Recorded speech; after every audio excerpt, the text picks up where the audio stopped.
Welcome to Crochet by Lucy, and today we are going to learn to do the chain stitch. Nice and simple, first stitch to learn. I'm using a 4mm hook and I have got some Simply DK yarn from Paintbox Yarns. Okay, so to start we're going to make our little slip knot so that we can get a loop onto our hook.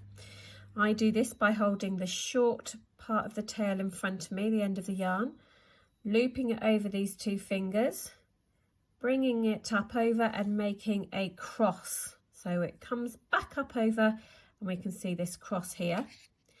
Then I will use my hook to go under the first bit of yarn, but then over the second, and I'm going to hook that second bit and bring it through under that first bit, like this.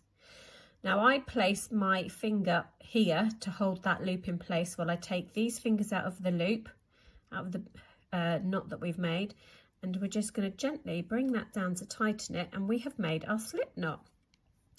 And now if we leave the little tail there and we gently pull the long bit of yarn that is still attached to our ball of yarn, there we go, we tighten the loop round our hook. So we're going to make the chain stitch, which is the most simple chain, and not all, but most patterns start with a chain. Okay, so I'm going to put my finger back on here just to keep this loop that's on the hook a bit steady.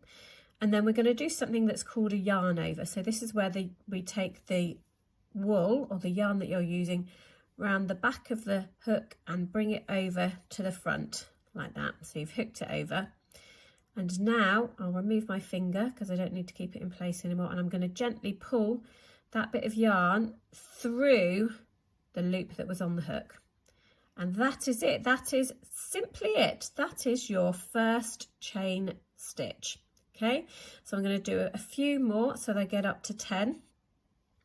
So again, we yarn over, so round the back, round to the front, and gently pull it through the loop on the hook, and again, so that's 2. So yarn over, pull through for 3,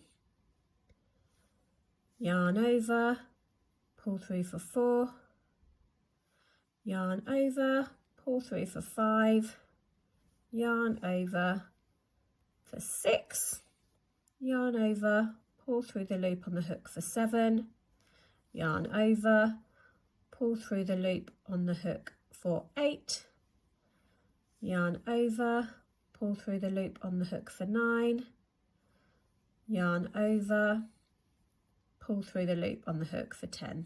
So there we have our 10 chain stitches. 1, 2, 3, 4, 5, 6, 7, 8, 9, 10. Okay, so that will often be the start of your first crochet project. That will usually be the first thing that you do, a certain number of stitches, chain stitches. So there we go. Have a look at some of our other videos to find out what stitches you can make going forward.